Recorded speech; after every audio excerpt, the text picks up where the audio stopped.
अलैंगिक जनन। इस प्रकार के जनन में एक ही जीव दो भिन्न प्रकार के युग्मक बनाते हैं या दो भिन्न लिंग वाले जीव नर तथा मादा युग्मकों का निर्माण करते हैं। इन युग्मकों के मिलने से युग्मनज का निर्माण होता है और युग्मनज से नए जीव का निर्माण होता है। यह अलैंगिक जनन की तुलना में जटिल और धीमी प्रक्रिया होती है। जीवन चक्र की अवस्थाएं। जीवन चक्र को 3 अवस्थाओं में बांटा गया है। पहला है किशोरावस्था, जिसे पौधों की कंडीशन में कायिक अवस्था कहते हैं, और दूसरी अवस्था है प्रजनन अवस्था, जिसे जंतुओं की कंडीशन में यौनारंभ कहते हैं, और जो तीसरी जो लास्ट प्रवस्था है इसे हम जीर्णावस्था कहते हैं या जीर्ण प्रवस्था। तो पहला जो किशोरावस्था है, जिसे हम पौधों की कंडीशन में कायिक अवस्था कहते हैं, यह पूर्व प्रजनन काल होता है। इसमें तीव्र वृद्धि और विकास दिखाई देता है। इसमें पौधों में कायिक अवस्था के नाम से जानते हैं। इसकी अवधि अलग अलग जीवों में अलग अलग होती है। प्रजनन प्रावस्था। इस प्रावस्था में प्राणी अपनी वृद्धि को पूर्ण कर लेता है और जनन के लिए तैयार हो जाता है। पुष्पी पौधों में इस अवस्था में पुष्प का निर्माण शुरू हो जाता है और जंतुओं में इसे यौनारंभ कहते हैं। पुष्पन के आधार पर पौधों को 2 भागों में बांट सकते हैं, मोनोकार्पिक और दूसरा है पॉलीकार्पिक। मोनोकार्पिक में क्या होता है, इस प्रकार के पौधे जीवन में एक बार पुष्प धारण करते हैं और फलन के पश्चात इनकी मृत्यु हो जाती है। सामान्यतः ये पौधे 1 वर्षीय होते हैं, जैसे है गेहूँ है, चावल है, बाँस है। और दूसरा है पॉलीकार्पिक। इस प्रकार के पौधे अपने जीवन में एक नियमित अंतराल के पश्चात बार बार पुष्प धारण करते हैं। ये सामान्यतः बहुवर्षीय होते हैं, आम, नीम। जंतु प्रजनन।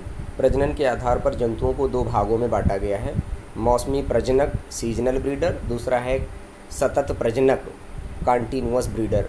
मौसमी प्रजनक में इस प्रकार के जंतु किसी निश्चित ऋतु में ही प्रजनन करते हैं, जैसे मेंढक है, छिपकली है, पक्षी, जैसे मेंढक है बरसात के मौसम में प्रजनन करता है।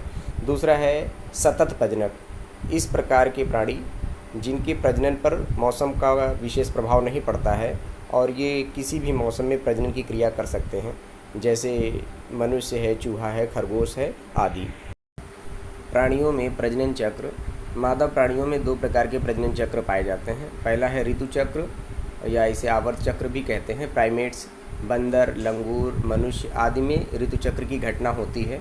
मनुष्य में 12 से 13 वर्ष की उम्र में प्रारंभ होता है, जिसे रजोदर्शन कहते हैं, और ये 28 दिन के अंतराल पे लगातार चलता रहता है। 40 से 45 वर्ष तक चलता है और इसके पश्चात ये बंद हो जाता है। जब ये बंद हो जाता है तो इसे हम रजोनिवृत्ति कहते हैं। इस पूरे चक्र का नियंत्रण हार्मोन्स के द्वारा होता है। मध चक्र, जिसे इंग्लिश में ऑस्ट्रस साइकिल कहते हैं। नॉन प्राइमेट्स स्तनधारी गाय, कुत्ता, बिल्ली, घोड़ा, भैंस आदि में मध चक्र की घटना होती है। इस चक्र के दौरान ऑस्ट्रस पीरियड आता है। इस समय रक्त में एस्ट्रोजन का स्तर बढ़ जाता है, जिसके कारण जंतुओं में तीव्र मैथुन की इच्छा होती है। जैसे यह समय गाय में लगभग 18 घंटे का, कुत्ते में 1 हफ्ते तक होता है।